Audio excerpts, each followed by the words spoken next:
जय श्री राम, हर हर महादेव, जय हिंदू राष्ट्र, जय विश्व भारत। हिंदू दर्शन आपका अपना चैनल है और इस पर आपका हार्दिक अभिनंदन है।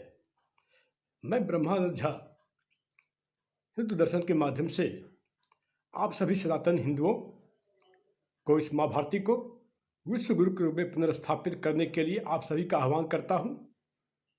और आज का विषय है कि वामपंथियों के द्वारा एक बहुत बड़ा षड्यंत्र किया गया और इस षड्यंत्र के माध्यम से यह बताया गया, एक प्रचार प्रसार किया गया कि महाभारत की पुस्तकें, ग्रंथों को अपने घरों में नहीं रखना चाहिए। लेकिन यह पूरी तरह से बकवास है। वास्तव में हम सभी को महाभारत की पुस्तकों को अपने घर में रखना चाहिए था।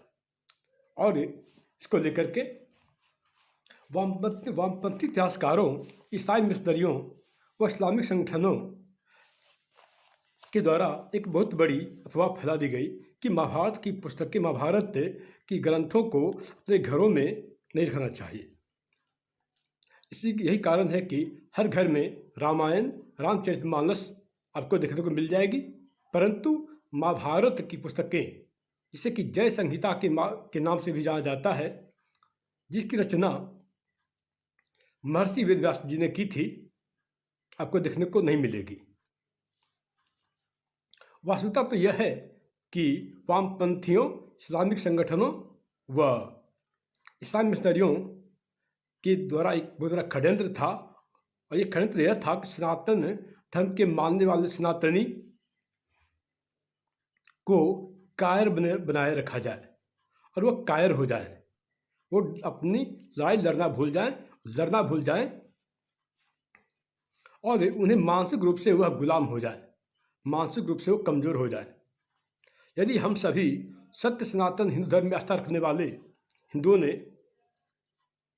हमने अपने घरों में महाभारत की पुस्तकों को रखा होता, अर्थात जय संहिता की पुस्तकों को, वे ग्रंथों को रखा होता, तो आज हमारे घर में हम सभी कायर न होते। आज यही कारण है कि हम सभी लड़ना भूल चुके हैं। यदि हमने महाभारत और जय संहिता को आपके साथ किया होता, आज हम लड़ने में भी तत्पर होते। लेकिन वर्तमान परिदृश्य को देखकर लगता है कि हम सभी अब अपनी लड़ाई लड़ना भूल चुके हैं। और यही कारण है कि इस महाभारती के अब तक में 24 टुकड़े हो चुके हैं। जी हाँ मित्रों, 24 टुकड़े हो चुके हैं। और अभी भी ऐसा लगता है कि इस भारतवर्ष में 9 से ज़्यादा राज्य तो ऐसे हैं जहाँ की हिंदुओं की संख्या और हिंदुओं की स्थिति बहुत ही दयनीय अवस्था में पहुँच चुकी है। और 200 से ज़्यादा जिले तो ऐसे हैं जहाँ की हिंदुओं को वहाँ से पलायन करना पड़ रहा है। और 500 से ज़्यादा जगह तो ऐसे हो चुके हैं जो कि मिनी पाकिस्तान के रूप में एक 90 वाली कश्मीर के स्थिति में पहुंच चुकी है। हम सभी आर्यवर्तवासी हर समस्या का समाधान कर पाते यदि हमने महाभारत की पुस्तकों को अपने घरों में रखा होता और उसे आत्मसात किया होता, अपने अंतःकरण में उसे बसाया होता। हमने महाभारत में लिखित बातों, सर्गों, श्लोकों को अपने आप में आत्मसात किया होता, तो हम कभी किसी समस्याओं में घिर न पाते। इसी महाभारत में ही भागवत गीता का भी जिक्र है, जिसमें हर समस्या का समाधान हमारे आराध्य प्रभु श्री कृष्ण ने, जो कि 64 कलाओं में निपुण थे, उन्होंने बताया है। आप सभी मेरे हिंद देश के वासियों, आर्यों, हम सभी को ज्ञात हो कि महाभारत का युद्ध द्वापर युग के अंत में हुआ था। और महाभारत के युद्ध के बाद राजा युधिष्ठिर ने 38 वर्षों तक शासन किया था। महाभारत के युद्ध के बाद सम्राट युधिष्ठिर ने 38 वर्ष तक शासन किया था। जी हाँ, 38 ईयर तक शासन किया था। और महाभारत का युद्ध 5121 प्लस 38 वर्ष यानी 5159 वर्ष पहले हुआ था। जी हाँ, 5159 वर्ष यानी 5159 ईयर पहले हुआ था। महाभारत में निम्न बातें वर्णित है। सर्वप्रथम महाभारत में एक बात वर्णित है और यह बात देवव्रत भीष्म पितामह के द्वारा कही गई है कि राष्ट्र की सीमाएं माता के वस्त्रों के समान होती है। इसमें क्या गलत है? जवाब है इसमें कोई गलत नहीं है। और माँ भारती के इस राष्ट्र की सीमाओं की रक्षा तो होनी ही चाहिए, करनी ही चाहिए, क्योंकि यह एक परम धर्म है, इससे कोई इनकार नहीं कर सकता। दूसरी बात, महायोगेश्वर प्रभु हमारे आराध्य श्री कृष्ण ने भगवान जो कि 64 कलाओं में निपुण थे, उन्होंने एक बात ये कही थी कि अहिंसा परमो धर्म है, धर्म हिंसा तथैव च। अर्थात अहिंसा परम धर्म है, किंतु धर्म की संस्थापना हेतु हिंसा भी करनी पड़ती है और हिंसा करनी चाहिए, क्योंकि हर अवस्था में केवल अहिंसा परमो धर्म नहीं हो सकता, क्योंकि कुछ परिस्थितियाँ ऐसी है कि आपको शस्त्र धारण करने ही होंगे, आपको हिंसा करनी पड़ेगी धर्म की स्थापना हेतु, धर्म की स्थापना हेतु। लेकिन इस दुरात्मा तथा कथित महात्मा गांधी, जिसे कि महात्मा गांधी के नाम से हम सभी जानते हैं, इसने इसके आर्य श्लोक को ही प्रस्तुत किया और यह प्रचार प्रसार कर दिया अहिंसा परमो धर्म। लेकिन अहिंसा परमो धर्म के बाद धर्म हिंसा तथैव च को विलुप्त कर दिया। यदि श्लोक को संपूर्ण रूप में प्रस्तुत किया गया होता तो आज हमारी माँ भारती खंडित न होती, सिमटता भारत न होता, आज हमारा भारत सिमट कर इतना न हो गया होता। और हमारी माँ भारती के 24 किलोमीटर तक में हो चुके हैं, आप सबको ज्ञात होगा। एक तरफ जो कि पाकिस्तान, जो कि भारत का मुख्य हिस्सा था, आज पाकिस्तान हमसे अलग हो गया। बांग्लादेश जो कि माँ भारती का हिस्सा था, आज वो हमसे अलग हो गया। अफगानिस्तान जो कि भारतवर्ष का एक हिस्सा था, वो हमसे अलग हो गया।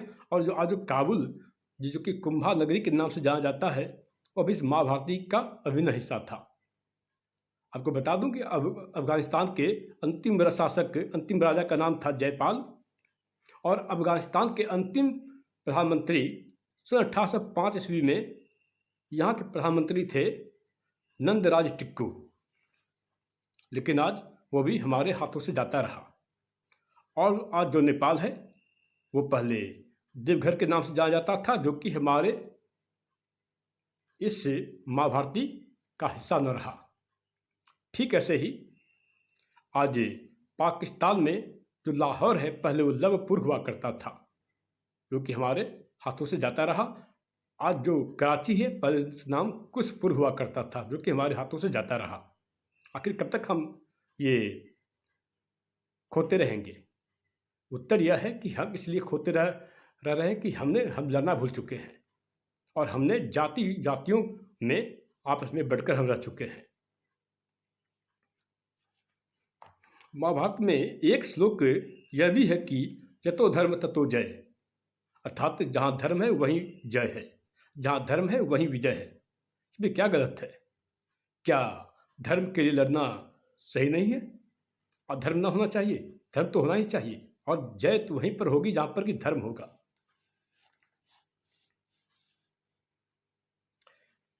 यह बात महायोगेश्वर हमारे आराध्य प्रभु जो कि 64 कलाओं में निपुण थे, हमारे आराध्य श्री कृष्ण ने यह बात कही थी। और यह बात इनके मुख से मुखारबिंद हुई थी कि धर्मे न हीना पशु भी समाना, अर्थात जो धर्म से हीन हो गया पशु के समान है। अर्थात किसी व्यवस्था में अपने धर्म का परित्याग नहीं करना चाहिए और अपने धर्म के लिए लड़ना चाहिए, अपने धर्म का पालन करना चाहिए। ठीक ऐसे ही उन्होंने और भी बातें कही थी, न भयात न लोभात धर्म त्यजेत, अर्थात न भय से न लोभ से धर्म का त्याग करना चाहिए, न भय से न लोभ से धर्म का त्याग करना चाहिए। और हमारे आराध्य प्रभु श्री कृष्ण जो 64 कलाओं में निपुण थे, इनके द्वारा भागवत गीता का जब भागवत गीता को उपदेश दिया गया तो इनके द्वारा एक बात कही गई, यदा यदा ही धर्मस्य ग्लानिर्भवति भारत अभ्युत्थानं धर्मस्य तदात्मनं सृजाम्यहम्। इसमें क्या गलत है? और उन्होंने ये कहा था कि धर्म की संस्थापना हेतु मैं अवतरित होता रहता हूँ और विधर्मियों का नाश करने के लिए। क्या विधर्मियों का नाश नहीं होना चाहिए? विधर्मियों का नाश होना चाहिए। महाभारत की पुस्तकें ग्रंथ ये इसलिए रखना नितांत अनिवार्य है कि यह सिर्फ महाग्रंथ ही नहीं है, अपितु हर समस्या का समाधान है। कारण यह कि यह शस्त्र और शास्त्र दोनों के महत्व को बताता है। शस्त्र भी उतना ही महत्वपूर्ण है जितना कि शास्त्र। कारण यह कि शास्त्र हमें यह बताता है कि शस्त्र हमें कब उठाना है, शस्त्र हमें कब धारण करना है। महाभारत की पुस्तकें हमें यह बताती है कि विधर्मियों के विरुद्ध शस्त्र धारण करना चाहिए, क्योंकि विधर्मी पुरुष शस्त्र की ही भाषा समझते हैं। विधर्मी पुरुष शस्त्र की भाषा ही समझते हैं, वो शास्त्र से नहीं समझते। विधर्मियों के संहार के लिए, विधर्मियों के समूल नाश के लिए, सर्वनाश करने हेतु हमें शस्त्र उठाने ही होंगे। यदि विधर्मी अधर्म के रास्ते पर चलने वाले शस्त्र की भाषा समझते, हमारे इष्ट देवता, हमारे आराध्य प्रभु श्री कृष्ण को वंशी छोड़कर सुदर्शन न धारण करना पड़ता। अतः महाभारत ग्रंथ अपने घर में रखें ही नहीं, उसे आत्मसात करें, उसे अपने अंतःकरण में उतारें, क्योंकि इसी के आधार पर आप अपनी आने वाली पीढ़ियों की रक्षा कर सकते हैं। और हाँ, लव जिहाद का यह रामबाण इलाज है कि रामबाण समाधान यह है कि लव जिहाद तब नहीं होगा। और लव जिहाद से बचने के लिए अपने बच्चों को शिक्षा के साथ साथ संस्कार भी दिया करें, क्योंकि अच्छे संस्कार होंगे तो लव जिहाद नहीं हो पाएंगे। और लव जिहाद का तोड़ यही है। तो हर घर में महाभारत की पुस्तकें होनी ही चाहिए, और महाभारत की पुस्तकों, महाभारत में कही गई बातों, श्लोकों, सर्गों को अपने आप में आत्मसात करना होगा, और हमें यथार्थ में वास्तविक हिंदू बनना होगा, सिर्फ कहने के लिए नहीं। जय श्री राम, हर हर महादेव, जय हिंदू राष्ट्र।